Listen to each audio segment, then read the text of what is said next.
quel bilan faites-vous de la reprise depuis l'annonce de l'autorisation à la livraison et les services à emporter? Et pourquoi cette décision divise-t-elle au sein de la profession? Mais écoutez, premièrement, ce n'est pas une décision parce que nous sommes des restaurants classés, enfin des restaurants classés à vocation touristique. Donc aujourd'hui, la fermeture des restaurants est lourde de conséquences pour les professionnels. Vous le savez, aujourd'hui, le secteur de la restauration emploie des milliers de salariés, dont la situation est fragile aujourd'hui. Donc les restaurateurs peinent à cette période de confinement. Certains tentent de s'adapter à cette situation en espérant une réouverture prochaine. Mais d'autant craignent pour leur devenir et appréhendent une reprise difficile.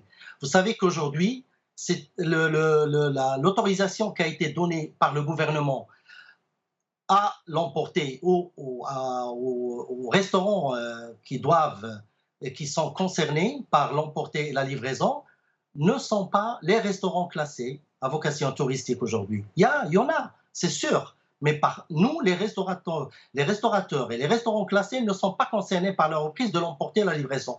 Parce qu'il y a d'autres professionnels qui font ça. Vous voyez un petit peu. Donc,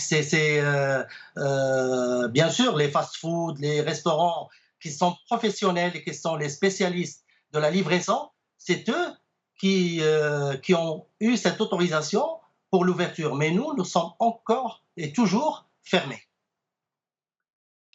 Justement, avoir recours à ces services de livraison ou de services à emporter, ou c'est parce que vous n'êtes pas autorisé à le faire?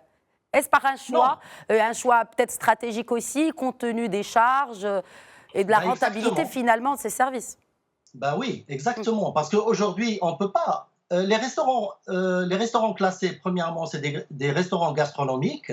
Deuxièmement, ils ne peuvent pas ouvrir à la livraison. Parce que s'ils ouvrent, ils vont travailler à 30% de leur chiffre d'affaires. Et ils doivent employer 100% leur personnel. Et c'est un gros problème aujourd'hui parce qu'on ne peut pas aujourd'hui ouvrir les restaurants gastronomiques qui sont classés aujourd'hui pour faire de la livraison à l'emporter. C'est impossible. Parce que on ne peut pas rentrer dans nos chiffres. Nous ne sommes pas des restaurants spécialisés dans l'emporter et la livraison.